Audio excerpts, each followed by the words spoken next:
Hi there. तो आज हम लोग लीड कोड का प्रॉब्लम नंबर 1390 देख रहे हैं, 4 डिविजर्स। तो यहाँ पे हमें एक नम्स एरे दी होगी, तो हमें इस नम्स एरे के किसी भी नंबर के लिए ये चेक करना है कि उसके कितने डिविजर्स हैं, मतलब कि वो कितने नंबर से डिवाइड किया जा सकता है। और हमें अगर उस नंबर के एग्जैक्टली 4 डिविजर्स हैं, तो हम उन चारों ही डिविजर्स को सम कर देंगे किसी नंबर में, और एट द एंड हमें ऐसे जितने भी डिविजर्स मिल रहे हैं उनका सम करके अपने आंसर के लिए रिटर्न करना है। ठीक है। तो यहाँ पे इस वाले एग्जांपल में जो 21 है, इसके 4 डिविजर्स हैं एग्जैक्टली 1, 3, 7 और 21। तो यहाँ पे हम 1 + 3 + 7 + 21 करके अपने आंसर में ऐड कर देंगे। और उसके अलावा 4 जो है, इसके सिर्फ 3 डिविजर्स है, 1, 2 और 4, इसलिए हम 4 के लिए कुछ भी ऐड नहीं करेंगे।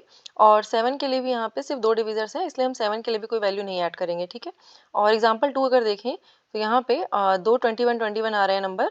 तो यहाँ पे अगेन पहला वाला 21 है, इसके 4 डिविजर्स हैं, तो उसके लिए हम 1 + 3 + 7 + 21 ऐड करेंगे, ये वाला। और सेकंड वाले के लिए भी सेम है। तो हमारा जो ओवरऑल आंसर आ जाएगा 32 + 32 64। ठीक है।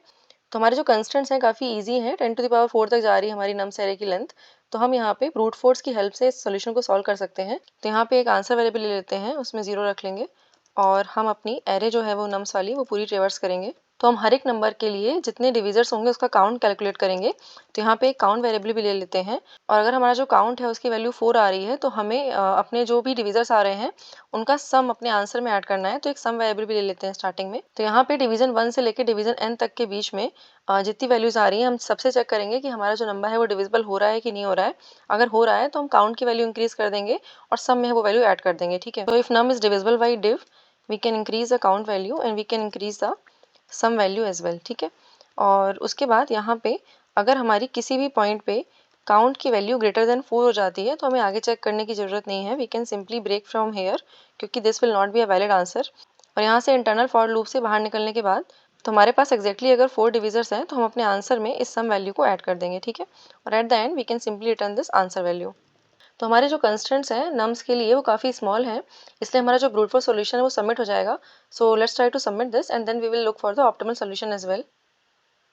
अभी हम देखते हैं कि हम इसको कैसे ऑप्टिमाइज कर सकते हैं। तो इफ़ यू विल नोटिस, हमारे पास जो 4 डिविजर्स हैं वो इस तरीके के होंगे। तो पहला डिविजर तो हमारा 1 होगा, और जो आखिरी डिविजर है वो हमारा नंबर खुद होगा। ठीक है। और उसके बीच में हमारे पास यहाँ पे 2 नंबर आने चाहिए। ठीक है। तो हमारे पास यहाँ पे जो तो बीच में नंबर आ रहे हैं, अगर हमारा पहला नंबर यहाँ पे डी मान लें, तो जो दूसरा नंबर होगा वो हमारा n/d ही होगा। ठीक है। तो अगर हमारा नंबर d से डिविजिबल है, तो हमारा नंबर n/d से भी डिविजिबल होगा। ठीक है। That is obvious. तो हमारे जो 2 डिविजर्स होंगे वो d और n/d हो सकते हैं। लेकिन अगर हमारे पास जो नंबर है वो परफेक्ट स्क्वायर है ना, तो हमारे जो d और n/d की वैल्यू है वो सेम होगी। कैसे होगी? अगर हम n की वैल्यू 4 लेके चलें, तो हमें यहाँ पे ये चीज़ दिखेगी, हमारे जो डिविजर्स आ रहे हैं वो 1, 2, 2, 4 आ रहे हैं। क्योंकि हमारा जो 4 है वो परफेक्ट स्क्वायर है, इसलिए ये 2 से भी डिविजिबल है और 4/2 से भी डिविजिबल है। ठीक है। तो हमें ऐसे केसेस का ध्यान रखना पड़ेगा। तो ये जो हम लोग सेकंड वाला फॉर लूप चला रहे हैं ना, हमें इसको नम तक चलाने की जरूरत नहीं है। हम इसको सिर्फ अंडर रूट नम तक चलाएंगे, और वहां तक ही हमें जो पहला डिवीजर है वो मिल जाएगा। और जैसे हमें पहला डिवीजर मिल जाएगा, इसका मतलब कि हमें सेकंड डिवीजर भी मिल जाएगा। ठीक है। तो यहाँ पे हम पहले डिवीजर और दूसरे डिवीजर की वैल्यू अपने सम में ऐड कर सकते हैं और अपना आंसर कैलकुलेट कर सकते हैं। ठीक है।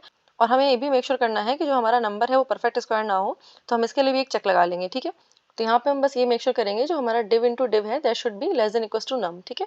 तो यहाँ पे अगर हमारा नंबर इस पर्टिकुलर डिविजर से डिविजिबल है, तो यहाँ पे हम काउंट की वैल्यू 2 बढ़ा लेंगे। ठीक है। क्योंकि हमको पता है कि हमारा एक जो डिविजर होगा वो n होगा, और जो दूसरा डिविजर है वो n/d भी होगा। ठीक है। और यहाँ पे अगर नोटिस करो, तो हमारा जो पहला और आखिरी वाला नंबर है ना, वो भी यहाँ पे इसी वजह से काउंट हो जाएगा।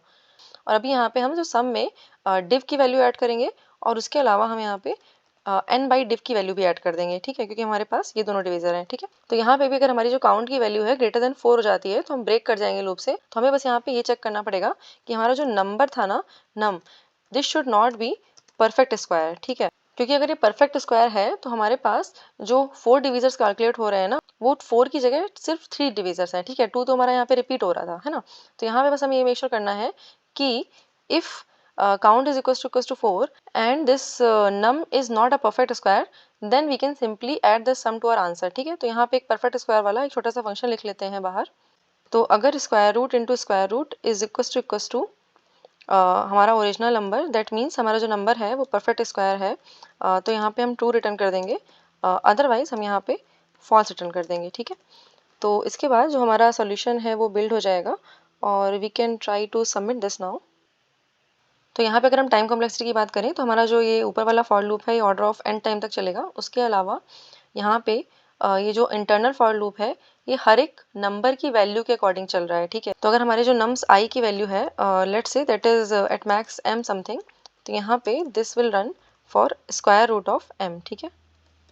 तो हमारी जो टोटल टाइम कॉम्प्लेक्सिटी हो जाएगी वो order of n into square root of m हो जाएगी। और हमारी जो स्पेस कॉम्प्लेक्सिटी है that will be order of 1, क्योंकि यहाँ पे हम कोई भी एक्स्ट्रा स्पेस नहीं यूज़ कर रहे हैं। So yeah that was all for this video. Thank you for watching. I will see you next one. Bye bye.